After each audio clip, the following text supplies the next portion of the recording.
Bab 26, ditransfer ke kelas kunci. Perhatian semua orang beralih ke Suona. Suona menunjuk Fang Yu dan berkata, semua orang tahu bahwa nilai Fang Yu dalam 2 tahun terakhir di sekolah menengah hanya rata-rata. Bagaimana dia bisa tiba-tiba mendapat nilai tinggi 723? Begitu kata-kata itu diucapkan, semua orang tersadar dan mendapati hal itu memang aneh. Fang Yu selalu berada di peringkat ke-30 di kelas, yaitu sekitar 400 poin. Kali ini ia memperoleh 723 poin, yang merupakan peningkatan yang berlebihan. Jadi, menurutku Fang Yu menjiplak kertas ujian Clara untuk mendapatkan nilai ini. Guru, aku sangat meminta agar nilai Fang Yu dibatalkan. Suona menatap Herman dan berkata, Guru, Fang Yu biasanya tidur di meja atau membaca novel selama kelas. Namun, dia berhasil mendapatkan 723 poin dengan cara menyontek. Keberadaan orang seperti dia merupakan penghinaan bagi siswa lain yang belajar dengan giat. Debra juga berdiri, menatap Fang Yu, dan berkata dengan keras. Guru, kami juga berpikir hasil Fang Yu harus dibatalkan. Dulu dia selalu berada di peringkat di bawahku, tapi sekarang dia tiba-tiba berada di peringkat pertama di kelas. Bagaimana mungkin? Guru, Fang Yu benar-benar curang. Banyak siswa yang sudah tidak senang dengan Fang Yu mulai membuat keributan. Inilah yang ingin dilihat Debra dan Suona. Debra menatap wajah Fang Yu yang tanpa ekspresi, sedikit godaan terpancar di matanya, dan hatinya dipenuhi dengan kenikmatan balas dendam. Masih berpura-pura tenang. Saya ingin melihat berapa lama kamu bisa berpura-pura. Saat semua orang mengepung Fang Yu, Alfian tiba-tiba berdiri. Apa kau gila? Fang Yu mendapat 723 poin dalam ujian ini. 16 poin lebih tinggi dari Clara. Jika dia benar-benar menyalin kertas ujian Clara, bagaimana mungkin nilainya lebih tinggi dari Clara? Pergi salin kertas ujian 723 poin dan tunjukkan padaku. Begitu kata-kata ini keluar, suara-suara di kelas yang menyerang Fang Yu menjadi jauh lebih pelan. Apa yang dikatakan Alfian masuk akal. Jika Fang Yu benar-benar meniru kata-kata Clara, mengapa nilainya jauh lebih tinggi daripada Clara? Bahkan mendapat tempat pertama di kelas. Bagaimana mungkin? Setelah Fang Yu selesai menyalin, dia melihat bahwa Clara telah membuat beberapa kesalahan yang jelas, jadi dia sendiri yang mengubah jawabannya. Itu hanya 16 poin. Jika dia menemukan beberapa kesalahan dan mengubahnya menjadi jawaban yang benar, dia bisa mendapatkan 723 poin. Suona melotot ke arah Alfian dan berkata, Kamu hanya mengada-ada. Clara mampu mencetak 707 poin, bagaimana mungkin dia bisa membuat begitu banyak kesalahan yang jelas? Alfian membalas dengan wajah memerah. Diam, pada saat ini, Herman akhirnya berbicara. Ketika kepala sekolah berbicara, semua orang di kelas secara alami terdiam. Herman menatap Clara, mengerutkan kening dan bertanya, Clara, selama ujian, apakah kamu memperhatikan Fang Yu menyalin kertas ujianmu? Clara berdiri dan berkata dengan tegas, tidak. Haha, semua orang tahu seberapa dekat kamu dan Fang Yu secara pribadi. Kamu akan bersedia dijiplak bahkan jika kamu dijiplak. Tidak, mungkin kamu sengaja menjiplak untuk Fang Yu. Debra mencibir. Wajah Clara memerah dan dia melotot ke arah Debra. Apakah aku mengatakan sesuatu yang salah? Debra menatap Clara tanpa rasa takut. Clara menarik napas dalam-dalam, mengabaikan Debra, menatap Herman, dan berkata, Guru, ada satu hal yang dapat saya buktikan. Selama ujian, Fang Yu seringkali hanya mengerjakan kertas ujian selama setengah jam, lalu tertidur di meja. Dia tidak punya waktu untuk menyalin kertas ujian saya. Pernyataan ini tidak hanya gagal membuktikan ketidakbersalahan Fang Yu, tetapi juga membuat orang merasa semakin aneh. Dia hanya menghabiskan waktu setengah jam untuk ujian dan kemudian terkulai di atas meja. Bagaimana Fang Yu bisa mendapat peringkat pertama di kelas? Bukankah Clara memperlakukan teman-teman sekelasnya dan guru wali kelasnya Herman sebagai orang bodoh? Debra hanya tertawa sinis dan tidak berkata apa-apa lagi. Dia tidak perlu mengatakan apa-apa lagi. Benar saja, setelah mendengar kata-kata Clara, wajah Herman menjadi gelap. Fang Yu, ikut aku ke kantor. Siswa lain bisa belajar sendiri. Setelah mengatakan itu, Herman meninggalkan kelas. Fang Yu menghela napas, menutup novelnya, menatap Clara, dan berkata, aku penasaran seperti apa otakmu. Tetapi apa yang kukatakan adalah kebenaran. Clara berkata dengan sedih. Fang Yu berdiri dan mengikuti Herman keluar kelas. Terdengar sorak-sorai bercanda dari kelas, dan beberapa orang malah bertepuk tangan. Fang Yu akhirnya akan mendapat masalah. Fang Yu, katakan sejujurnya, apakah kamu berbuat curang? Herman bertanya dengan muram di kantor. Tidak, jawab Fang Yu. Jika kamu jujur, yang bisa kulakukan adalah membatalkan nilaimu. Namun, jika kamu tidak jujur dan kemudian aku tahu kamu curang, konsekuensinya akan sangat serius, kata Herman dengan suara berat. Kalau begitu kau periksa saja, kata Fang Yu. Ketika Fang Yu masih muda, ketika dia berusia sekitar 2 atau 3.000 tahun, dia adalah orang yang sangat rajin belajar. Saat itu, ia berharap dapat menggunakan belajar untuk mengalihkan keinginan dan perhatiannya dari masa pembangunan pondasi. Selama itu, Fang Yu membaca berbagai macam buku dari zaman kuno dan modern, baik di dalam maupun luar negeri, dan mempelajari hampir semua ilmu yang bisa dipelajari. Tidak berlebihan jika dikatakan bahwa dia mengetahui segala hal tentang astronomi dan geografi. Beberapa pengetahuan sekolah menengah hanyalah permainan anak-anak bagi Fang Yu. Alasan mengapa dia hanya mencetak 723 poin kali ini adalah karena 723 poin sudah cukup untuk mengalahkan Clara. Kalau saja dia mau, dia bahkan bisa mendapat nilai yang lebih tinggi lagi. Sekarang saya akan membandingkan kertas ujianmu dengan kertas ujian Clara di setiap mata pelajaran. Jika tingkat kemiripannya tinggi, kamu pasti curang, kata Herman, lalu meninggalkan meja. 5 menit kemudian, Herman kembali dengan setumpuk kertas ujian. Banyak guru yang selama ini diam-diam mengikuti masalah ini pun turut berkumpul. Tiba-tiba ada Fang Yu di kelas 2 dan mendapat peringkat pertama di kelas. Bagaimana mungkin guru lain tidak peduli dengan hal seperti itu? Terutama Madri, kepala sekolah kelas utama, dia yakin bahwa Fang Yu telah berbuat curang 100%. Kalau tidak, kalau nilai seorang siswi dari kelas biasa mengalahkan semua siswi terbaik di kelas unggulan, bagaimana mungkin dia bisa menunjukkan mukanya? Guru Herman, Anda harus menanggapi masalah ini dengan serius. Di tahap sprint terakhir tahun terakhir, kita tidak boleh menoleransi siswa yang menyontek. Madri melirik Fang Yu dan berkata, ya, kecurangan terjadi hampir sebelum ujian masuk perguruan tinggi. Bukankah ini menipu diri sendiri?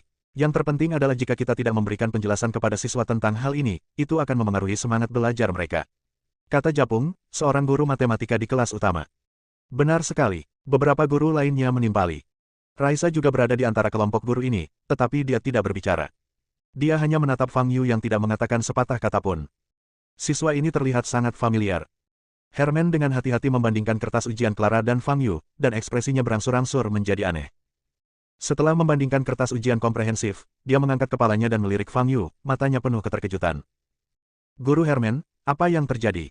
Apakah dia berbuat curang? Madri bertanya dengan cemas. Herman menarik napas dalam-dalam, lalu menggelengkan kepalanya dan berkata, tidak ada kecurangan sama sekali. Bagaimana mungkin? Coba aku lihat. Madri mengambil kertas ujian di meja Herman dan membandingkannya dengan hati-hati. Kecuali untuk soal pilihan ganda yang memiliki jawaban unik, Fang Yu dan Clara memiliki metode yang sangat berbeda dalam menyelesaikan soal perhitungan dan soal aplikasi. Fang Yu menggunakan cara lain yang lebih jelas dan ringkas untuk menyelesaikan masalah, tanpa kesalahan. Madri mengambil lagi kertas ujian komprehensif dan kertas ujian bahasa Mandarin, dan hasilnya sama. Jawaban Fang Yu dan Clara benar-benar berbeda, dan jawaban Fang Yu lebih baik. Ini, Madri semakin terkejut saat membaca lebih lanjut, karena jawaban Fang Yu sangat luar biasa. Ketika saya sedang menilai kertas ujian, saya merasa bahwa dia melakukannya dengan sangat baik. Namun karena kertas ujian itu disegel dengan nama, saya tidak tahu kertas ujian siapa itu. Saat itu, Giman, guru matematika kelas 2, berkata, ya, ketika saya sedang mengoreksi makalah, saya juga menemukan seorang siswa yang hasil bacaan dan karangannya sangat bagus, ternyata itu adalah hasil karya Fang Yu. Ambara, guru bahasa Mandarin kelas 2, juga berkata. Herman menatap Fang Yu, sejenak tidak tahu harus berkata apa. Fang Yu, kamu kembali dulu. Aku salah karena meragukanmu sebelumnya. Maaf, aku akan membersihkan namamu di depan seluruh kelas nanti. Kata Herman setelah hening sejenak. Baiklah, Fang Yu berbalik dan pergi. Raisa menatap punggung Fang Yu yang menjauh, dan tiba-tiba sebuah ide terlintas di benaknya. Dia tiba-tiba teringat apa yang terjadi sore itu. Siswa ini, ya Tuhan, saya ingat dia tertabrak truk. Dan kemudian, semakin Raisa mengingatnya, semakin takut dan ngeri ia jadinya. Ketika Fang Yu kembali ke kelas, dia disambut dengan tatapan mengejek. Anjing penipu, beraninya kau kembali, kata Debra sinis. Fang Yu mengabaikannya dan berjalan kembali ke tempat duduknya. Apakah kamu baik-baik saja? Clara bertanya dengan khawatir. Ada apa? Fang Yu bertanya balik. Kurang dari 5 menit setelah Fang Yu duduk, Herman tiba di pintu kelas. Fang Yu dan Clara, keluarlah sebentar, teriak Herman. Clara melirik Fang Yu, berpikir sesuatu telah terjadi. Mungkinkah Fang Yu benar-benar menjiplaknya? Mustahil. Saat keduanya berjalan keluar kelas, kelas langsung menjadi semarak seperti panci yang mendidih. Hahaha, Fang Yu ketahuan curang, bahkan Clara pun ditegur. Menurutku, Clara lah yang sengaja membiarkan Fang Yu menjiplak. Dia pantas mendapatkannya. Aku benar-benar tidak sabar untuk melihat bagaimana mereka berakhir. Kali ini, semua orang di kelas tahu tentang ini. Clara tidak bisa mengandalkan keluarga Tang untuk melindunginya lagi, kan? Suona mencubit wajah Debra dan berkata, Vivian, aku bilang aku akan membantumu membalas dendam, kan? Debra merasa senang dan puas, lalu berkata sambil tersenyum, Suona, kamu yang terbaik bagiku. Di luar kelas, Herman memandang Clara dan Fang Yu dan berkata, Departemen Pengajaran baru saja memberitahu saya. Karena nilai kalian terlalu bagus, tidak cocok bagi kalian untuk tetap berada di kelas 2. Departemen pengajaran telah memindahkan kalian berdua ke kelas utama. Hah, Clara awalnya mengira sesuatu telah terjadi, tetapi ternyata dia harus dipindahkan kembali ke kelas kunci. Setelah kelas, kalian dapat memindahkan buku-buku kalian dan berganti kelas, kata Herman. Melihat Fang Yu dan Clara tidak keberatan, Herman berjalan ke ruang kelas yang luar biasa ramai dan berkata dengan keras, "Diam, ada yang perlu aku klarifikasi." Bab 27, Roti Panggang. Kelas langsung menjadi sunyi. Apakah kamu akan mengumumkan hukuman atas kecurangan Fang Yu? Semua orang menantikannya. Fang Yu tidak menyontek. Dia mengerjakan semua ujiannya sendiri dan hasilnya sangat bagus. Saya sudah minta maaf atas kecurigaan terhadapnya. Selain itu, setelah kelas ini, Fang Yu dan Clara akan dipindahkan ke kelas utama. Jadi, saya harap semua orang akan memberi Fang Yu dan Clara tepuk tangan, terutama Fang Yu. Nilainya telah mengalami kemajuan besar dalam waktu singkat, yang patut dipelajari. Kelas menjadi sunyi, tidak ada yang bertepuk tangan, yang terdengar hanya suara Herman yang berbicara. Tidak seorang pun menduga hasilnya akan seperti ini. Fang Yu tidak hanya tidak ketahuan berbuat curang, ia malah dipindahkan ke kelas kunci. Kelas kunci, itu adalah tempat yang tidak bisa dimasuki Suona meskipun sudah mencoba selama lebih dari 2 tahun. Bagaimana ini bisa terjadi? Suona menggertakkan giginya, merasa sangat tidak yakin. Debra di samping bahkan lebih tidak mau dan mengepalkan tinjunya. Mengapa Fang Yu selalu berhasil lolos dari bahaya? Mengapa? Saya ingin menasihati beberapa siswa agar tidak terlalu iri dengan kemajuan dan prestasi orang lain. Kalian harus tahu bahwa ketika kalian bertemu seseorang setelah 3 hari, kalian harus memandangnya dengan mata baru. Fang Yu pasti telah melakukan upaya yang tidak diketahui untuk mendapatkan tempat pertama di kelas. Kata-kata Herman menghalangi jalan Suona untuk terus bertanya. Setelah Herman selesai berbicara, tidak ada suara di kelas. Setelah kelas, Alfian berlari ke arah Fang Yu dan berkata, "Fang Yu, kamu hebat sekali. Kamu mendapat juara pertama di kelas dan bahkan dipindahkan ke kelas unggulan. Bagaimana caranya?" Fang Yu tersenyum dan berkata, "Sangat sederhana. Yang penting punya motivasi. Misalnya, motivasi saya adalah sarapan saya setiap hari." Mendengar ini, Clara yang sedang mengemasi buku-bukunya pun terdiam sejenak. "Sarapan? Apa maksudmu?" Alfian tampak bingung. Fang Yu dan Clara sedang memindahkan buku saat memasuki kelas utama. Begitu tiba di kelas utama, Fang Yu mendapat perhatian yang luar biasa antusias. Semua siswa terbaik penasaran siapakah siswa terbaik di kelas yang tiba-tiba muncul itu. Dalam hati mereka sama sekali tidak percaya Fang Yu bisa mendapat nilai setinggi itu. Namun mereka tidak mengatakannya keras-keras, lagi pula mereka tidak punya kebencian yang mendalam terhadap Fang Yu. Mengenai apakah Fang Yu mampu atau tidak, itu akan terlihat dalam ujian berikutnya. Tidak mungkin dia selalu berhasil menyontek. Di antara tatapan orang-orang ini, ada satu yang sangat tidak bersahabat, dan itu datang dari Thomas. Fang Yu menyadarinya dan berbalik tersenyum pada Thomas. Dalam pandangan Thomas, senyum ini jelas merupakan sebuah provokasi. Dia telah memperingatkan Fang Yu untuk tidak terlalu dekat dengan Clara. Tapi sekarang Fang Yu tidak hanya semakin dekat dengan Clara, dia bahkan datang di depannya. Ini hanyalah tamparan di wajah Thomas. Semakin Thomas memikirkannya, semakin marah dia, dan matanya perlahan berubah merah. Namun kemudian dia tenang kembali. Sekarang Fang Yu telah datang di depannya, itu mungkin bukan hal buruk. Setidaknya, dia bisa menghadapi Fang Yu dengan lebih mudah. Setelah kelas, Thomas menemui Lily dan membisikkan beberapa kata ke telinganya. Keduanya sangat dekat dan tampak seperti sudah melakukan kontak fisik. Setelah mendengarkan kata-kata Thomas, Lily mengangguk dan segera berjalan menuju tempat Clara dan Fang Yu berada. "Clara, akhirnya kau kembali. Aku sangat merindukanmu minggu ini." Lily memeluk tangan Clara dan berkata dengan genit. Clara sangat gembira bisa sekelas lagi dengan sahabat baiknya, dan mulai mengobrol dengan Lily. Setelah mengobrol sebentar, Lily berkata, "Clara, kamu kembali tepat waktu. Malam ini adalah hari ulang tahunku." Clara tertegun sejenak, lalu berkata, "Lily, bukankah dulu ulang tahunmu hanya dirayakan menurut kalender lunar?" Lily menutup mulutnya dan terkekeh. Dia melirik Thomas yang duduk di barisan depan dan berkata, "Itu Thomas. Dia bilang dia akan merayakan ulang tahunku berdasarkan kalender lunar dan ulang tahunku yang baru. Dia ingin mengadakan pesta ulang tahun yang besar untukku malam ini. Maukah kau datang?" Dengan kehadiran Thomas, Clara sedikit ragu-ragu, tetapi Lily adalah sahabatnya, dan akan sangat tidak sopan jika dia tidak pergi. Terlebih lagi, sekarang Thomas bersama Lily, dia mungkin tidak akan mengganggunya seperti sebelumnya. "Tentu saja aku akan berpartisipasi," jawab Clara. "Bagus sekali," kata Lily sambil memeluk Clara.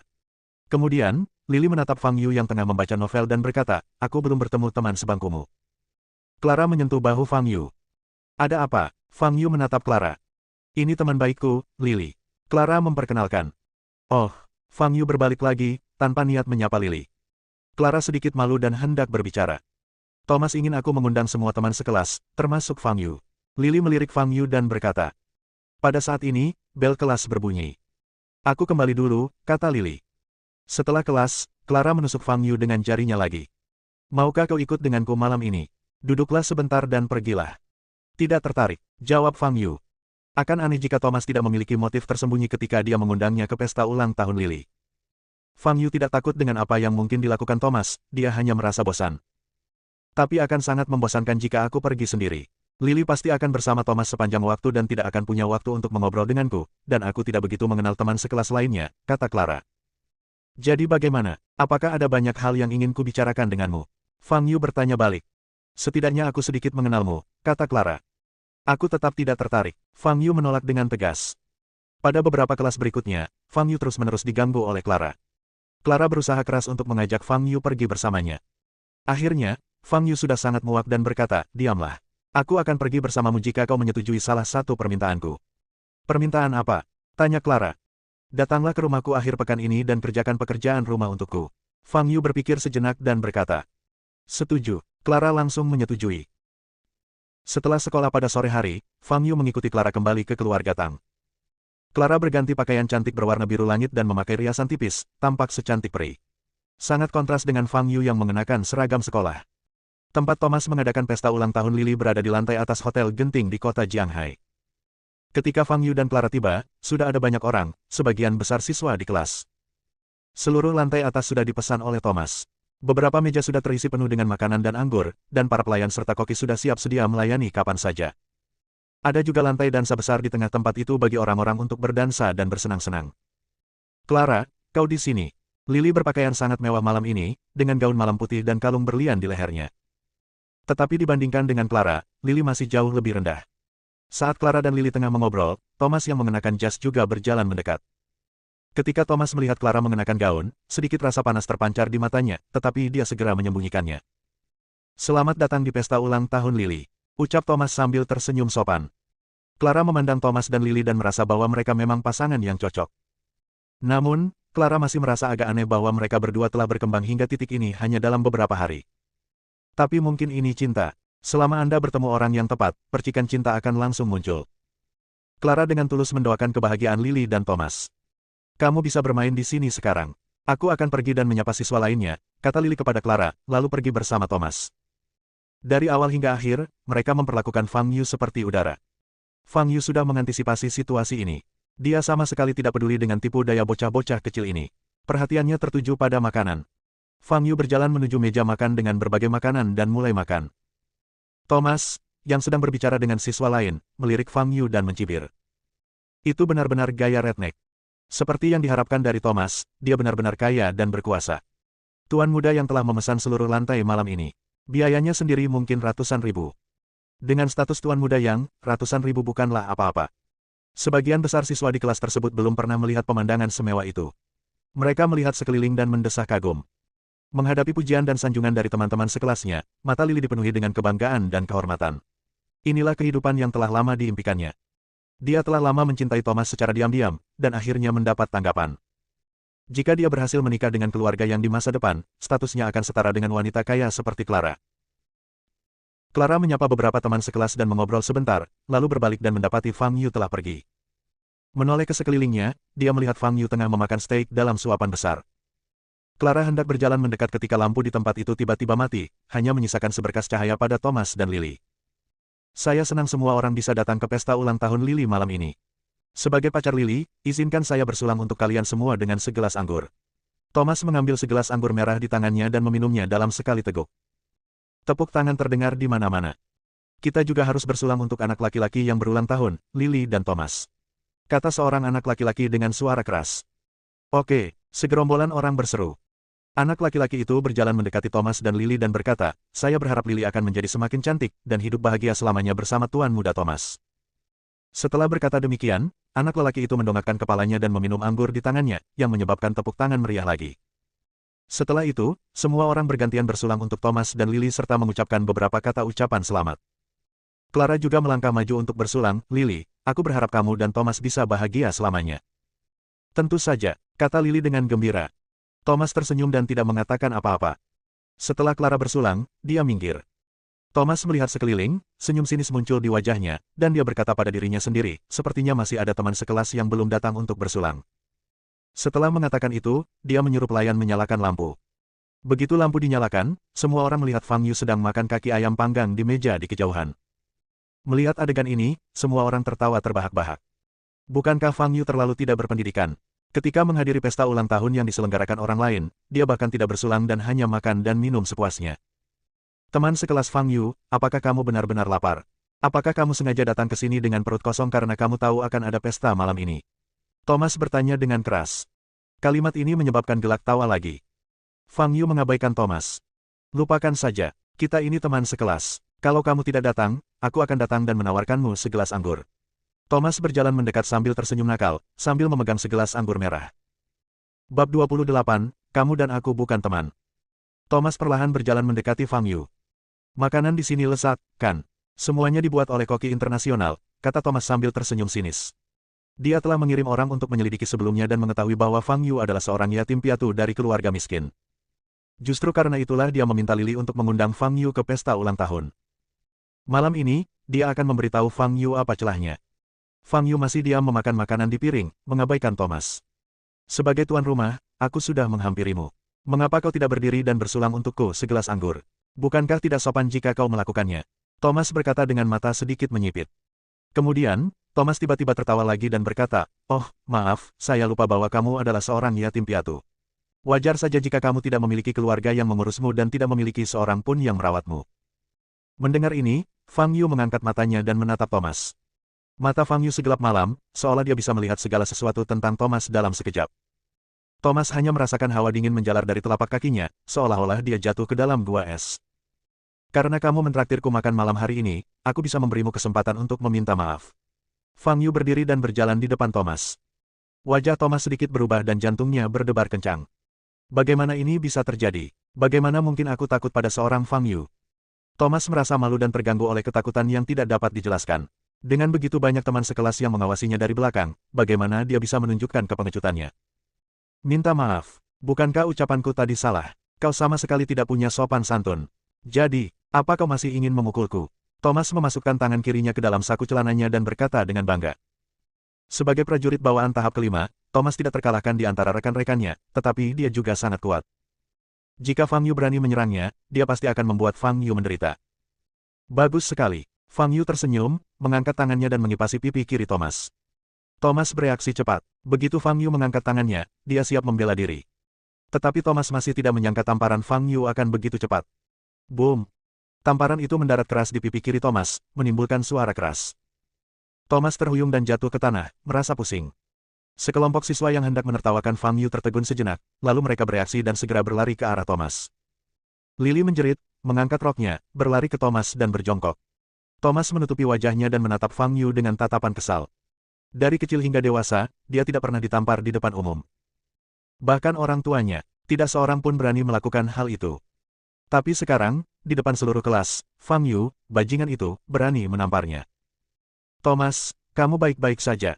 Coba aku lihat seberapa parah lukamu. Lily bertanya dengan mata merah, menatap Thomas dengan cemas. Thomas menarik tangannya dari wajahnya, memperlihatkan telapak tangan yang merah dan bengkak. Melihat pemandangan ini, banyak orang tersentak dan menatap Fang Yu dengan ngeri. Orang ini berani menamparkan wajah Thomas. Bukankah dia terlalu berani? Lily menoleh dan menatap Fang Yu dengan marah, matanya penuh kebencian, dan dia berteriak, Fang Yu, Thomasku dengan baik hati mengundangmu ke pesta ulang tahunku dan berinisiatif untuk datang dan bersulang untukmu, tetapi kamu menyerangnya. Apa maksudmu? Clara juga berlari mendekat, dan jantungnya bergetar saat melihat pemandangan ini. Fang Yu, bagaimana kamu bisa menyerang Thomas? Clara tidak mengetahui percakapan antara Fang Yu dan Thomas, tetapi dia melihat bahwa Fang Yu lah yang memulainya terlebih dahulu. Dia yang memintanya, jawab Fang Yu. Ketika Thomas, yang awalnya memiliki ekspresi kesal di matanya, melihat Clara muncul, sebuah ide tiba-tiba terlintas di benaknya. Saya hanya ingin bersulang dengan Fang Yu dengan segelas anggur, tetapi Fang Yu tidak menghargainya. Sebaliknya, dia berkata bahwa saya meremehkannya dan memaksanya, lalu dia mulai berkelahi, kata Thomas, berpura-pura tidak bersalah. Fang Yu, kita semua teman sekelas, bagaimana kamu bisa melakukan ini? Fang Yu adalah pelaku yang berulang. Kudengar dia memukul Brian dari kelas 2 dengan sangat telak hingga dia dirawat di rumah sakit minggu lalu. Bagaimana orang yang tidak berpendidikan seperti itu bisa dipindahkan ke kelas utama kita? Apa yang dipikirkan oleh para pemimpin sekolah? Para siswa di kelas itu marah, dan banyak dari mereka yang mengutuk Fang Yu. Thomas adalah tuan muda keluarga Yang.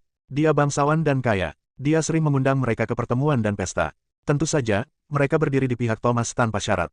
Fang Yu, aku tidak tahu kesalahpahaman apa yang kau miliki tentangku. Bagaimana mungkin aku memandang rendah dirimu? Di mataku, semua teman sekelas sama saja. Sudah takdir kita bisa bertemu. Jika kau tidak senang datang ke pesta ulang tahun, kau bisa memberitahuku dan aku bisa membiarkanmu pergi. Tidak perlu menggunakan kekerasan. Thomas berkata dengan lembut. Thomas, jangan coba-coba berdebat dengan gangster ini. Kita panggil polisi saja. Biar polisi yang mengurusnya. Lily melotot ke arah Fang Yu dan berkata.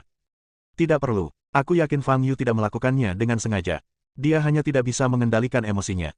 Thomas melambaikan tangannya dan berkata. Pada saat yang sama, Thomas mengamati Clara dari sudut matanya, dan benar saja, dia melihat bahwa kulit Clara semakin lama semakin memburuk. Berhasil.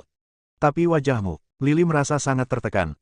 Tidak apa-apa, cukup oleskan minyak obat dan akan baik-baik saja dalam 2 hari. Thomas berdiri dari tanah dan berjalan di depan Fang Yu lagi. Fang Yu, jika kamu tidak puas, katakan saja dengan lantang. Jangan bertindak gegabah lagi. Untungnya, kamu bertemu denganku kali ini. Jika kamu menyerang orang lain, konsekuensinya akan sangat serius. Thomas berkata dengan tulus. Tuan muda yang sangat murah hati. Jika saya pasti akan melawan dan memukul Fang Yu sampai dia memohon belas kasihan. Ya, tuan muda yang sangat kuat. Jika dia benar-benar melawan, Fang Yu harus pergi ke rumah sakit malam ini. Katakan padaku, tuan muda yang adalah orang yang baik, tetapi Fang Yu benar-benar memukulnya. Apa yang sebenarnya dia pikirkan? Menurutku itu hanya rasa cemburu. Dia cemburu karena tuan muda yang kaya, dan karena tuan muda yang lebih tinggi dan lebih tampan darinya. Dia merasa tidak seimbang. Teman-teman sekelasnya di sekitar berbicara dengan keras, tidak takut Fang Yu akan mendengarnya. Fang Yu tidak mengatakan apa-apa sepanjang waktu. Dia hanya menonton penampilan Thomas dengan tenang. Pada saat ini, Clara tiba-tiba berjalan mendekati Fang Yu dan berkata, Fang Yu, minta maaf pada Thomas. Fang Yu menyipitkan matanya dan menatap Clara tanpa mengucapkan sepatah kata pun. Cepat dan minta maaf pada Thomas. Kamu salah. Clara mengangkat kepalanya, menatap langsung ke arah Fang Yu, dan meninggikan suaranya. Melihat pemandangan ini, sedikit rasa bangga terpancar di mata Thomas. Inilah sebabnya dia bertindak, dia ingin menciptakan konflik antara Fang Yu dan Clara. Fang Yu masih tidak berbicara. Kau membiarkan tuan muda yang terluka parah, dan kau bahkan tidak mengucapkan sepatah kata pun permintaan maaf. Kau ini manusia atau binatang? Benar sekali, tuan muda yang bahkan tidak mau repot-repot mengejarmu, tapi kamu tetap tidak mau meminta maaf. Keluar dari sini sekarang juga jika kau tidak meminta maaf. Jangan makan makanan tuan muda yang lagi. Keluar. Seorang anak laki-laki memimpin dan yang lainnya mengikutinya. Keluar. Clara menatap Fang Yu dengan tatapan tegas, dan berkata, Fang Yu, minta maaf pada Thomas, semua orang akan memaafkanmu, dan Thomas tidak akan mengungkit masalah ini lebih jauh. Fang Yu dibawa ke pesta oleh Clara. Dia menyerang Thomas, dan Clara harus memberi Lily penjelasan. Di satu sisi adalah sahabatnya, dan di sisi lain adalah Fang Yu. Jika Thomas salah dalam masalah ini, Clara akan berdiri di pihak Fang Yu tanpa ragu-ragu. Tetapi semua orang melihat bahwa Thomas hanya ingin bersulang untuk Fang Yu dan tidak melakukan hal lain, tetapi Fang Yu menyerang Thomas. Dalam kasus ini, Fang Yu lah yang salah. Melihat ekspresi Lily yang marah dan tertekan, Clara tidak punya pilihan selain membuat Fang Yu meminta maaf. Clara, kau tidak perlu mengatakan apa-apa lagi padanya. Dia orang rendahan dan tidak ada harapan baginya. Biarkan dia keluar dan jangan ganggu pesta ulang tahun kita di sini. Kata seorang gadis. Ya, keluarkan dia, teriak para siswa di kelas itu lagi. Fang Yu berdiri di sana sendirian, dengan orang-orang di depannya mencoba menyerangnya. Fang Yu, kalau kau tidak minta maaf, kita tidak akan berteman lagi. Ucap Clara dengan wajah pucat dan gigi terkatup. Fang Yu melirik Clara dengan acuh tak acuh dan berkata, kamu dan aku bukan teman. Setelah mengatakan itu, Fang Yu berbalik dan pergi. Melihat punggung Fang Yu yang tampak kesepian saat dia pergi, Clara merasa seolah ada tali di hatinya yang putus. Keluar, keluar, para siswa di kelas itu masih berteriak serempak hingga Fang Yu keluar dari tempat pesta, lalu terdengar sorak-sorai. Dewa wabah ini akhirnya pergi. Clara berdiri di sana, wajahnya pucat. Dia tidak menyangka segala sesuatunya akan menjadi seperti ini. Thomas menatap Clara seperti ini, dengan sedikit godaan di matanya. Efek pesta ulang tahun malam ini lebih baik dari yang dibayangkannya, dan Fang Yu langsung diusir. Selanjutnya, dia hanya harus menemukan cara untuk mendapatkan Clara. Clara, jangan khawatirkan pria itu. Anggap saja dia tidak ada mulai sekarang. Lily melangkah maju dan menepuk bahu Clara. Clara menoleh, menatap Lily, dan berkata dengan lembut, Lily, aku minta maaf atas nama Fang Yu. Malam ini adalah pesta ulang tahunmu, tapi... Tidak apa-apa, kita berteman baik. Karena Thomas mengatakan dia tidak akan melanjutkan masalah ini, itu hanya masalah kecil. Lily berkata sambil tersenyum. Kemudian, Lily berbalik dan berkata kepada murid-murid lainnya, semuanya, silakan bermain. Aku akan menemani Thomas mengobati luka di wajahnya dan akan segera kembali. Oke. Setelah Fang Yu pergi, suasana pesta menjadi semarak lagi. Fang Yu berjalan di jalan, tidak merasa senang maupun sedih. Dia sama sekali tidak menanggapi masalah sekecil itu dengan serius. Dia sudah kenyang dan seharusnya pulang saja. Adapun Clara, Fang Yu telah memberinya sedikit muka terakhir dan tidak membunuh Thomas saat itu juga. Mulai sekarang, Fang Yu tidak akan memberi Thomas kesempatan lagi. Begitu Fang Yu kembali ke desa di kota, dia menerima telepon dari Arthur. Tuan Fang, keluarga saya akan mengadakan resepsi pada pukul 10 malam ini. Orang-orang dari semua lapisan masyarakat akan hadir. Master Fu yang terkenal dari dunia seni bela diri Jiangnan juga akan datang. Saya ingin bertanya kepada Tuan Fang apakah Anda tertarik? Siapa Tuan Fu? Tanya Fang Yu. Dia adalah seorang agen intelijen yang memiliki banyak informasi langka di tangannya. Tuan Fang, Anda mungkin bisa mendapatkan banyak informasi darinya tentang alkimia batin monster yang akan Anda kumpulkan, kata Arthur. Bab 29, Dia Pencuri. Baiklah, aku akan pergi ke sana, kata Fang Yu. Saya akan mengirim mobil untuk menjemput Anda, Tuan Fang, kata Arthur. Tidak perlu, sekarang baru pukul 8.50. Aku akan berjalan pelan-pelan dan menganggapnya sebagai jalan-jalan santai, kata Fang Yu. Setelah menutup telepon, Fang Yu berjalan menuju keluarga Ji. Pengusaha intelijen.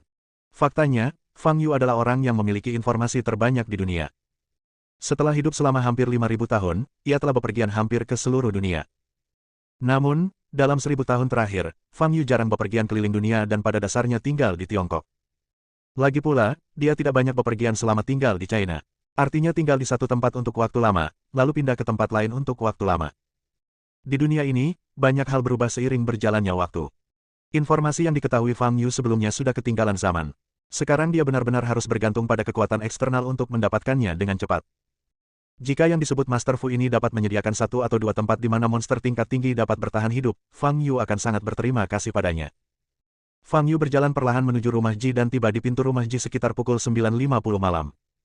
Saat ini, banyak mobil mewah terparkir di depan pintu rumah keluarga Ji. Fang Yu ingin masuk, tetapi dihentikan oleh dua penjaga keamanan di pintu. Petugas keamanan itu memandang Fang Yu, yang mengenakan seragam sekolah, dan mengerutkan kening, tolong tunjukkan surat undanganmu. Kepala keluargamu secara langsung mengundangku ke sini, kata Fang Yu. Pemilik keluarga mengundangmu secara langsung. Petugas keamanan itu menatap Fang Yu dari atas ke bawah dengan ekspresi tidak percaya di wajahnya. Orang yang diundang langsung oleh Arthur pastilah tamu terhormat dengan status yang luar biasa. Bagaimana mungkin Fang Yu, seorang siswa sekolah menengah, menerima perlakuan seperti itu? Tunggu di sini, saya akan bertanya, kata seorang penjaga keamanan. Kenapa kamu tanya? Dari luar saja sudah ketahuan kalau dia cuma anak kecil yang ingin masuk ke masyarakat kelas atas dan memperluas wawasan. Usir saja dia, kata satpam lainnya. Silakan tanya, kamu awasi dia di sini, saya akan segera kembali, kata petugas keamanan itu sambil berbalik dan pergi. Petugas keamanan yang berdiri di pintu menatap Fang Yu dengan tidak sabar. Pada saat ini, sebuah BMW lain berhenti di belakang Fang Yu, dan tiga orang keluar dari mobil, seorang pria parubaya, dan dua gadis berpakaian gaun. Kedua gadis ini adalah Debra dan Suona. Mereka bertiga berjalan maju, dan pria parubaya itu melirik Fang Yu yang berdiri di sampingnya, dan mengeluarkan surat undangan dari saku dalam kemejanya. Yang terhormat Tuan Jiang, silakan masuk. Petugas keamanan itu segera memasang wajah hormat dan membungkuk kepada pria parubaya itu. Pada saat ini, Debra dan Suona juga memperhatikan Fang Yu berdiri di samping mereka. Debra menyodok bahu Suona, tatapannya penuh godaan. Jelas saja, Fang Yu berdiri di sana karena dia tidak bisa masuk. Oh, bukankah ini Fang Yu? Aku tidak menyangka akan bertemu denganmu di sini. Apakah kamu juga datang ke sini untuk menghadiri pesta koktail yang diadakan oleh keluarga Ji? Kata Suona dengan heran. Fang Yu melirik kedua wanita itu dan tidak berkata apa-apa. Dia tidak mengatakan akan datang ke pesta koktail, kalau tidak, dia pasti sudah datang sejak lama, kata Debra. Hei, Fang Yu, kamu tidak punya undangan. Itu tidak akan berhasil. Ini adalah pesta koktail yang diadakan oleh keluarga Ji, dan penerbitan undangan sangat ketat. Kalau tidak, banyak orang jahat akan menyelinap masuk, kata Suona dengan nada sarkastis. Jika kamu tidak punya surat undangan, cepatlah pergi. Nanti satpam akan mengusirmu, kata Debra dengan nada sinis. Masuklah, pesta koktail akan segera dimulai, kata ayah Debra, Mas Hut Jiang. Berdiri saja di sini dan tunggu angin dinginnya. Aku ingin melihat bagaimana kamu bisa masuk. Debra dan Suona menatap Fang Yu dengan bercanda lagi, lalu mengikuti Mas Hut ke dalam keluarga Ji. Fang Yu berdiri di sana seperti orang bodoh. Suona mencibir. Haha, kamu mau datang ke pesta koktail tanpa diundang. Apa kamu benar-benar berpikir tidak ada halangan untuk masuk ke kelas atas? Kata Debra. Apakah itu teman sekelasmu tadi? Masud menoleh dan bertanya. Bukan teman sekelas, hanya pecundang, kata Debra. Masud mengangguk dan berkata, kau benar-benar tidak boleh terlalu dekat dengan teman sekelas seperti ini. Masyarakat terbagi menjadi beberapa kelas. Kelas bawah dan kelas atas adalah dua dunia yang berbeda. Tidak perlu bergaul dengan orang-orang dari kelas bawah, karena mereka tidak akan membantumu, tetapi hanya akan mencari bantuanmu. Debra dan Suona setuju dan mengangguk. Nanti kalau kamu ikut pesta koktail, ngobrol lebih banyak dengan anggota keluarga dan cobalah masuk ke lingkungan sosial mereka. Ini akan sangat bermanfaat bagimu. Ayah juga melakukan hal yang sama, dan begitulah cara dia perlahan-lahan masuk ke kelas atas. Masud berkata lagi. Fang Yu menunggu sekitar 5 menit dan melihat Erter bergegas keluar. Bajingan, Tuan Fang adalah dermawan besar bagi keluarga Ji kita, dan kau benar-benar membuatnya menunggu di sini begitu lama. Kau benar-benar bajingan. Erter dengan marah memarahi kedua penjaga keamanan itu. Petugas keamanan yang sebelumnya tampak tidak sabar, kini cepat-cepat membungkuk kepada Fang Yu, dahinya dipenuhi keringat dingin. Tuan Fang, saya benar-benar minta maaf. Saya lalai sesaat dan lupa memberitahu petugas keamanan. Erter juga tampak meminta maaf dan meminta maaf kepada Fang Yu. Tidak apa-apa, masuklah, kata Fang Yu. Erter menemani Fang Yu masuk. Ketika mereka melewati dua orang penjaga keamanan yang membungkuk dan tidak berani berdiri, dia berkata dengan suara yang dalam, setelah malam ini, kalian berdua akan diskors selama sebulan dan bonus kalian selama 3 bulan akan dipotong. Kedua penjaga keamanan itu gemetar seluruh tubuhnya dan wajah mereka menjadi pucat. Mereka tidak pernah membayangkan bahwa Fang Yu yang mengenakan seragam sekolah memiliki status yang begitu mulia. Tuan Ji, tidak perlu menghukum mereka. Aku tidak menganggapnya serius. Fang Yu melambaikan tangannya dan berkata. Semua orang sombong. Kedua penjaga keamanan itu bereaksi normal terhadap Fang Yu. Sikap mereka tidak terlalu buruk dan mereka tidak melakukan kesalahan apapun. Jika memang ada kesalahan, itu semua karena kelalaian Erter. Tidak perlu menghukum kedua petugas keamanan itu. Erter mendengus dingin dan berkata, mengapa kamu tidak berterima kasih kepada Tuan Fang? Terima kasih Tuan Fang, terima kasih Tuan Fang. Kedua penjaga keamanan itu berterima kasih kepada Fang Yu dari lubuk hati mereka dan terus membungkuk padanya. Tuan Fang, Tuan Fu sudah tiba, tetapi saat ini dia sedang minum-minum dan bermain kartu dengan yang lain. Saya akan mengajak Anda menemuinya nanti, kata Erter. Baiklah, pergilah dan lakukan urusanmu dulu. Aku akan pergi sendiri, kata Fang Yu. Kemudian, Fang Yu berjalan ke area mencicipi anggur. Ada beberapa bartender yang siap menyajikan koktail kepada tamu. Fang Yu mengambil segelas anggur buah dan meminumnya sambil berjalan di tempat tersebut. Banyak pelanggan tampak bingung ketika mereka melihat Fang Yu mengenakan seragam sekolah menengah. Anak siapa ini? Mengapa Anda tidak berganti pakaian formal sebelum pergi keluar? Fang Yu mengabaikan tatapan orang lain dan berjalan mengelilingi aula keluarga Ji. Tampaknya Erter memiliki hobi mengoleksi barang antik. Barang antik dapat dilihat di mana-mana di ruang tamu, dan masing-masing bernilai mahal. Faktanya, keluarga Fang Yu juga memiliki beberapa barang antik, tetapi semuanya disimpan di rumah di Beijing. Debra dan Suona mengikuti Masud dan menyapa para tamu satu persatu. Para tamu ini tampaknya tidak begitu mengenal Masud, tetapi mereka tetap menanggapinya dengan sopan. Setelah berjalan-jalan beberapa kali, Debra menjadi sedikit tidak sabar dan berkata, Ayah, yang lain bahkan tidak mengenal kita, mengapa kita harus menyapa semua orang? Beginilah cara ayahmu bisa masuk ke kelas atas. Kau harus memperkenalkan dirimu kepada bos-bos lain dan biarkan mereka mengenalmu. Kata Masud. Tapi ini, sangat membosankan, kata Debra. Dia dan Suona datang ke pesta koktail hanya untuk bertemu beberapa tuan muda yang kaya dan membuka jalan untuk menikah dengan keluarga kaya di masa depan. Masud baru saja hendak memberi pelajaran pada Debra ketika dia tiba-tiba melihat seorang pemuda tidak jauh darinya dan matanya berbinar. Itu Siam, tuan muda keluarga Zeng. Kalian berdua ikut aku dan menyapa. Siam cukup tampan dan terlihat sangat muda. Keluarga Zeng adalah raja pakaian di wilayah Jiangnan. Aset keluarga itu lebih dari 10 miliar. Jika kamu bisa menghubungi Siam, kamu tidak perlu khawatir tentang sisa hidupmu. Masud berkata dengan suara rendah. Mereka bertiga mendatangi Siam dan menyapanya. Orang tidak berguna lainnya yang hanya ingin membuat dirinya dikenal. Siam menatap Masud di depannya dengan tatapan jijik. Tetapi ketika dia melihat Debra di samping Masud, matanya berbinar. Gadis ini cantik dan tidak masalah jika kita bersenang-senang dengannya. Siapa namamu? Tanya Siam. Apakah kau bertanya padaku? Debra merasa tersanjung. Ya, Siam berkata sambil tersenyum. Namaku Debra, kata Debra sambil menahan rasa gembira di hatinya. Kamu sangat cantik. Siam memuji lagi. Benarkah? Benarkah? Debra menyentuh wajahnya dan merasakan pipinya memanas. Baiklah, jika kau suka, aku bisa mengajakmu jalan-jalan setelah pesta koktail malam ini, kata Siam. Petik 2 titik. Tentu saja aku mau. Debra langsung setuju, wajahnya memerah karena kegembiraan. Keduanya mengobrol dengan riang. Masud tersenyum dan sangat puas dengan penampilan Debra. Suona, yang berdiri di samping, merasa diabaikan dan sedikit kecewa. Dia melirik ke samping dan melihat Fang Yu sedang melihat barang antik. Bagaimana dia bisa masuk padahal jelas-jelas dia tidak punya undangan? Mungkinkah dia menghindari petugas keamanan dan menyelinap masuk? Dia sedang melihat barang antik itu sekarang. Apakah dia ingin mencurinya? Tepat saat Suona tengah berpikir, teriakan terkejut tiba-tiba datang dari segala penjuru. Nona Ji sedang turun. Siam yang tengah asyik mengobrol dengan Debra mendengar suara itu dan langsung menoleh melihat Amelia menuruni tangga. Amelia mengenakan gaun ungu, rambut hitam legamnya diikat di kepalanya dan wajahnya dirias tipis, tampak sempurna dan lembut. Kulitnya lebih putih dari salju dan tampak berkilau dalam gaun ungu. Dia menuruni tangga perlahan dengan sepasang sepatu hak tinggi, menarik perhatian semua tamu di aula. Sejak dia muncul, wanita lain yang hadir merasa hancur. Siam menatap Amelia dengan mata menyala-nyala. Tuan Zeng, apa yang baru saja kita bicarakan? Melihat mata Siam, Debra merasa sedikit tidak nyaman dan ingin terus mengobrol dengan Siam. Jangan katakan apapun dulu. Siam berbalik dan menatap Debra dengan tatapan dingin di matanya. Dibandingkan dengan Amelia, Debra masih terlalu biasa. Hati Debra hancur ketika dia melihat perubahan sikap Siam. Pada saat ini, Suona kembali sadar dan membisikkan beberapa kata ke telinga Debra. Debra tertegun, lalu melihat ke arah yang ditunjuk Suona, dan memang melihat Fang Yu. Berani menyelinap ke pesta koktail Ji. Aku ingin melihat bagaimana kamu mati. Debra sangat marah saat ini, dan kemunculan Fang Yu kebetulan membantunya melampiaskan amarahnya. Debra mengucapkan beberapa patah kata lagi kepada Masud, yang juga melihat Fang Yu tidak jauh dari situ.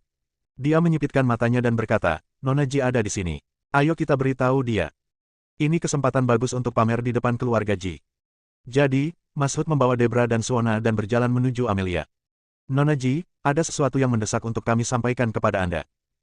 Amelia sedikit mengernyit dan bertanya, ada apa? Ada pencuri yang menyelinap ke sana. Debra menunjuk Fang Yu yang sedang melihat vas antik dan berkata dengan keras. Bab 30 tidak ada. Suara Debra begitu keras sehingga langsung menarik perhatian semua tamu di aula. Semua orang mengikuti arah yang ditunjuknya dan melihat Fang Yu mengenakan seragam sekolah. Banyak tamu telah memperhatikan Fang Yu yang tidak selaras dengan orang lain yang hadir. Apakah orang ini pencuri? Itu sungguh mungkin. Kalau tidak, mustahil menjelaskan mengapa seorang siswa sekolah menengah berseragam sekolah muncul di pesta koktail tingkat tinggi seperti itu. Fang Yu mendengar suara Debra dan berbalik. Apakah itu Tuan Fang? Raut wajah Amelia sedikit berubah dan dia langsung melangkah maju. Debra menatap Fang Yu, matanya penuh godaan. Kau ditangkap oleh wanita tertua di keluarga Ji sendiri. Sekarang biarkan aku menunjukkan padamu bagaimana kau mati. Keluarga Ji adalah salah satu keluarga terkaya di Jiangnan. Jika Fang Yu tertangkap sebagai pencuri di sini, bahkan keluarga Tang tidak akan bisa menyelamatkannya. Tuan Fang, Anda sudah di sini. Amelia membungkuk sedikit dan memberi hormat pada Fang Yu. Termasuk hari saat ia bertemu Bai Zhan, Fang Yu telah menyelamatkan nyawanya 2 kali. Termasuk nyawa Erter, sudah 3 kali. Jasa yang diberikan keluarga Ji kepada Fang Yu sulit untuk dibalas. Oleh karena itu, Fang Yu adalah tamu terhormat di antara tamu terhormat keluarga Ji, dan statusnya lebih tinggi daripada siapapun. Tapi sekarang, Fang Yu malah dianggap sebagai pencuri. Wajah Amelia langsung berubah dingin. Mereka yang siap menonton pertunjukan tercengang ketika melihat Amelia memberi hormat pada Fang Yu. Apa yang sedang terjadi? Amelia adalah putri tertua dari keluarga Ji. Seberapa mulia statusnya? Siapapun di aula yang melihat Amelia pasti bersikap hormat, tetapi Amelia benar-benar memberi hormat kepada siswa berseragam sekolah. Siapa orang ini? Masud, yang berada di belakang, mengubah ekspresinya saat melihat pemandangan ini. Melihat sikap hormat Amelia terhadap Fang Yu, dia tahu bahwa dia mungkin telah melakukan sesuatu yang sangat bodoh. Debra masih sedikit bingung saat ini, dan mengingatkan dengan keras, Nona Ji, pria ini adalah pencuri. Masud ingin menutup mulut Debra, tetapi terlambat dan wajahnya menjadi pucat. Sekarang sudah berakhir. Benar saja, saat Amelia mendengar suara Debra, dia berbalik dengan wajah cantiknya yang merinding. Siapa kamu? Masud melangkah maju, memaksakan senyum, dan berkata dengan suara gemetar, Nona Ji, saya Masud, Direktur Departemen Publisitas Grup Huanben. Huanben Group adalah perusahaan di bawah keluarga Ji. Bagaimana mungkin seorang supervisor biasa mendapat undangan ke pesta koktail? Amelia mengerutkan kening dan bertanya dengan suara dingin. Ya, Masud hendak menangis. Nona Ji, saya memberinya undangan, dan memintanya untuk datang ke pesta koktail. Pada saat ini, seorang pria parubaya dengan wajah pucat keluar. Dia adalah kepala Departemen Publisitas Huanben Group, Anwar. Secara umum, setiap kali keluarga Ji menggelar pesta, mereka akan mengeluarkan 2 undangan kepada petinggi setingkat menteri ke atas dalam grup. Masud adalah tangan kanan Anwar. Oleh karena itu, setiap kali ada undangan tambahan, Anwar akan memberikannya kepada Masud dan memintanya untuk datang dan melihat dunia. Tetapi saya tidak menyangka Masud akan menimbulkan masalah besar malam ini. Menteri Zhao, tidak apa-apa jika Anda hanya memberikan surat undangan kepada bawahan Anda begitu saja, tetapi karena Anda telah membawa orang-orang ke sini, Anda harus mengatur mereka dengan baik. Tuan Fang adalah tamu terhormat keluarga Ji kita, beraninya mereka memfitnah Tuan Fang sebagai pencuri. Apa niat mereka? Tanya Amelia dingin. Masud gemetar sekujur tubuhnya. Debra dan Suona, yang berdiri di samping, akhirnya mengerti apa yang telah terjadi. Debra membuka matanya lebar-lebar dan menatap Fang Yu yang berdiri di sampingnya dengan tenang, dengan ekspresi tidak percaya di wajahnya. Bagaimana dia bisa kenal Amelia? Dan dia juga dipanggil sebagai tamu terhormat oleh Amelia. Nona Ji, saya tidak tahu sebelumnya bahwa Tuan Fang adalah tamu terhormat Anda. Mohon bermurah hati, kata Masud dengan suara gemetar. Amelia berkata tanpa ekspresi, minta maaf kepada Tuan Fang segera. Wajah Masud berseri-seri, berpikir bahwa keadaan masih bisa berubah. Dia segera membungkuk kepada Fang Yu dan berkata berulang kali, maaf, Tuan Fang, saya tidak mengenali orang hebat itu. Mohon maafkan kami. Melihat Fang Yu tidak bereaksi, Masud menarik Debra dan Suona yang berdiri di sana dengan linglung, mendekat, menempelkan punggung mereka, dan membungkuk pada Fang Yu untuk meminta maaf. Wajah Debra pucat, dia menggertakkan giginya dan menolak untuk membungkuk. Memintanya meminta maaf kepada Fang Yu akan lebih menyakitkan daripada kematian. Apa yang kau lakukan? Cepat minta maaf pada Tuan Fang, kata Masud dengan marah. Aku tidak mau. Debra hendak berbicara. Boom. Masud menamparkan wajah Debra langsung. Minta maaf padaku segera. Masud menatap Debra dengan mata merah. Debra menutupi wajahnya dengan air mata yang mengalir di wajahnya. Dia menatap Siam dan berkata dengan keras, Tuan Muda Zeng, tolong bantu saya. Jika Anda membantu saya akan menemani Anda malam ini. Siam tidak menyangka Debra akan mengatakan ini secara tiba-tiba, dan wajahnya berubah drastis. Bukankah ini mencoba mendatangkan masalah padanya? Aku membantumu. Aku membantu ibumu. Dasar jalang bau. Apa kau benar-benar berpikir kau begitu berharga? Apa urusanku denganmu? Kau telah menyinggung tamu Nona Ji, jadi segera minta maaf padanya. Siam tidak lagi peduli dengan citranya dan mulai mengumpat. Dia tidak bisa membiarkan Amelia berpikir bahwa dia bersekongkol dengan Masud dan komplotannya, kalau tidak, akibatnya akan mengerikan. Wajah Debra pucat dan seluruh tubuhnya gemetar. Dia tidak pernah membayangkan hari ini akan tiba. Peristiwa itu sangat memalukan dan harga diri diinjak-injak dalam ke dalam bumi. Minta maaf padaku sekarang. Masud menekan punggung Debra lagi dan membungkuk pada Fang Yu untuk meminta maaf. Tuan Fang, kami telah menyinggung Anda. Kami minta maaf. Mohon maafkan kami. Seluruh aula dipenuhi dengan permintaan maaf Masud dan dua orang lainnya. Di antara para penonton, banyak yang menunjukkan simpati, tetapi pandangan mata lebih banyak yang penuh dengan ejekan dan sarkasme. Inilah yang terjadi pada orang-orang yang bukan dari kelas ini dan mencoba memaksa masuk. Ketiga orang ini hanyalah badut di depan orang lain. Baiklah, biarkan mereka pergi. Mereka terlalu berisik. Fang Yu yang tadinya diam, berbicara. Amelia memberi isyarat dan Masud segera berhenti. Sejak saat ini, kamu telah resmi dikeluarkan dari grup Huan Ben dan kamu tidak perlu pergi bekerja besok, kata Amelia ringan. Kalimat ini diucapkan dengan lembut, tetapi setiap katanya menyentuh hati Masud. Dia dipecat. Dia bekerja tekun di grup Huan Ben selama hampir 10 tahun, dan mengandalkan koneksi untuk naik ke posisi supervisor yang menguntungkan. Tapi sekarang, dia dipecat. Kerja kerasnya hampir 10 tahun tidak membuahkan hasil apapun. Dia masih berutang jutaan untuk cicilan rumah dan mobil. Bagaimana dia harus mengatasinya? Masud merasakan matanya menjadi gelap dan dia hampir pingsan. Menteri Zhao, Anda juga bertanggung jawab. Saya akan menskors Anda selama sebulan dan kembalilah untuk merenungkan diri Anda sendiri. Kata Amelia lagi. Ya, Anwar menjawab dengan wajah marah. Pada saat ini, dia berharap bisa mencekik Masud sampai mati. Bawa mereka pergi. Amelia memerintahkan petugas keamanan di sekitar aula untuk membawa Masud yang putus asa dan dua orang lainnya. Masud dan dua orang lainnya berjalan keluar dari gerbang keluarga Ji karena malu. Sepanjang jalan, mereka bertiga tidak berbicara, dan terjadilah keheningan. Berjalan ke depan mobil dan melihat BMW yang dibeli dengan pinjaman 500.000 yuan, hati Masud hancur lagi. Setelah malam ini, dia tidak akan punya apa-apa. Pelaku semua ini tidak lain adalah Debra dan Suona. Boom! Masud menamparkan Debra lagi. Debra menutupi wajahnya yang terbakar dengan tangannya, tatapannya kosong. Paman Jiang, berhentilah memukul Vivian. Itu bukan urusannya. Suona menghentikannya. Masud menatap Suona dengan mata merah. Jika kau tidak mengatakan bahwa Fang Yu hanyalah pecundang yang malang dan dia menyelinap ke keluarga Ji untuk mencuri barang-barang, tidak akan terjadi apa-apa malam ini. Kau tidak meninggalkanku apapun. Bahkan jika aku menghajar Debra sampai mati, aku tidak akan bisa menebus kekalahan hari ini. Kata Masud dengan suara serak. Melihat ekspresi histeris Masud, Suona menjadi pucat dan tidak berani berbicara lagi. Boom! Masud membuka pintu mobil, masuk, dan mengusap pelipisnya dengan keras. Dia harus menemukan cara untuk menebus kesalahannya. Memikirkan sikap hormat Amelia terhadap Fang Yu, secercah cahaya melintas di mata Masud. Inti dari segalanya terletak pada Fang Yu. Jika Fang Yu bersedia berbicara, semuanya bisa diselamatkan. Saat ini, Suona sedang membantu Debra masuk ke mobil. Kalian berdua, dengarkan aku. Masud menoleh dan berkata. Keluarga Ji. Setelah Masud dan dua orang lainnya pergi, pesta koktail dilanjutkan. Namun, sebagian besar tamu membicarakan Fang Yu. Siapakah siswa berseragam sekolah ini? Mengapa Amelia begitu menghormatinya? Apakah dia keturunan dari suatu keluarga besar? Tetapi dia tampak tidak dikenal, dan temperamennya tidak tampak seperti seseorang dari keluarga besar. Tidak peduli apa identitasnya, karena Amelia memperlakukannya dengan sangat hormat, dia adalah orang yang tidak dapat tersinggung.